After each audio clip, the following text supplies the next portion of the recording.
Hello and welcome to yesterday's airlines. In this video I'm going to explore some of the wonderful custom models that have been made for me by my friend Dan Tung of DT Custom Models. Tung came up with this excellent idea recently of using some of the releases in Aeroflot colours that have been made by Panda Models and JC Wings and Gemini, and modifying the liveries on these to represent airlines, which kept a good chunk of the original Aeroflot scheme when they came into existence after the breakup of the Soviet Union. A lot of these airlines changed the titles, changed the tail logo, but kept the fundamental aspects of the Aeroflot scheme in terms of the belly colour and the cheat line positions and colouring. So there's a real range of airlines that you can make, which are often quite unusual. I really want to thank Tung for working with me and helping me to fill these gaps in my Russian collection to produce some really wonderful and unusual airliners. In today's video, we're going to investigate the Tu-204s that Tung has made for me, and these utilize the Panda Models Tu-204. They not long ago made a pair of Aeroflot Tu-204s, both of which I have in my collection. One of them had the Soviet flag on the tail, one of them had the Russian flag, but either way they've all got that base Aeroflot sheet lines. And the Tu-204, when you look at the releases that ngmodels and Panda have been putting out recently, they've actually not been making very many classic Tu-204s at all, which is a little disappointing for me. A lot of what they've made has been contemporary cargo airlines or military Tu-204s, or sometimes Egyptian Tu-204s, you know, some of the more colourful versions, and they've even made a Mahan Air one of Iran, which I really like and I've got, and also they've been Cubana and that kind of thing. But what there hasn't been a lot of are actual Russian passenger airliners, like Vladivostok Avia or Andalavia or Perm Airlines or Trans-Aero or Red Wings, these kind of carriers who actually probably are more representative of the Tu-204 in its career. Most of these airlines didn't just use the standard Aeroflot scheme, but a couple of them did use or keep cheat lines that are very similar to the Aeroflot ones. And so I asked Tung to produce a couple of those for me, and they are Perm Airlines and Andalavia.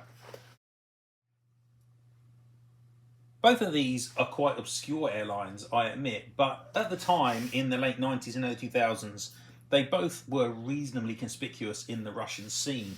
And even though you may not have heard of them outside of Russia, if you were paying attention to Russian airlines, they would have both been fairly prominent. Perm Airlines started out in the same way that many airlines did when the Soviet Union collapsed. It was formerly one of the regional divisions of Aeroflot. In this case, it was obviously the Perm division based at the city of Perm, which is in central Russia. They were quite unique in that they were the first operator of the Tu-204, the first commercial operator that operated the fully certified aircraft. There had been aircraft flown in, I think, Aeroflot colours beforehand, but Perm was the first airline that actually really operated the type.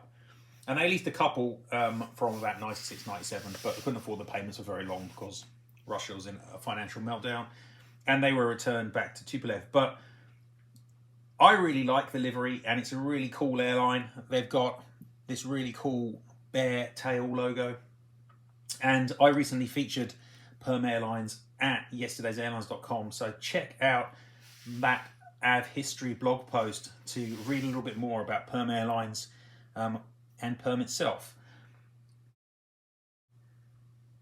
The second carrier in the list is Andalavia, and Andalavia once again is another one of the survivor airlines from an Aeroflot CAD. Andalavia actually was quite an important airline and was primarily well known for operating to the far eastern portion of Russia. It's based at Khabarovsk, which is even further east than Perm was, and was one of the main trunk routes from Russia in the European half from Moscow through to Asia, where Khabarovsk is. Andalavia operated quite a large fleet of some of the larger Soviet era types, like IL-62s, for example, as well as Tu-154s and such.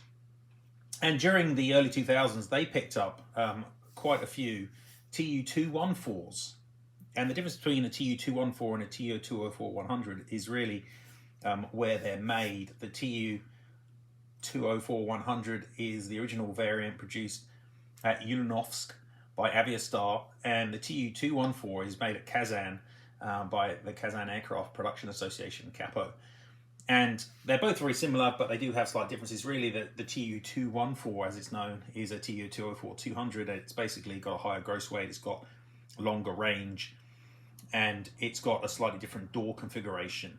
It's got 3 doors and 1 emergency door, as opposed to the 2 main doors and 2 emergency doors of the standard Tu-204. Anyway, Andalavia operated a good number of the Tu-214s. They had 6 at various times in the 2000s, and they operated those until they ceased operations, which I think was in 2008. So Andalavia, again, an airline that was quite important in the 2000s, probably largely forgotten nowadays. So that's a couple of samples of some of the Soviet era or Russian era models that Dang Tung has been making for me. Once again, thank you very much to him and DT Customs for producing some really, really interesting models, and I hope you guys have enjoyed this very short video looking at a couple of these. Keep an eye out for more videos from the DT Customs range. They'll be coming up soon. And as always, subscribe to the channel if you haven't already. And I hope to see you at the next Yesterday's Airlines video. Speak then. Bye.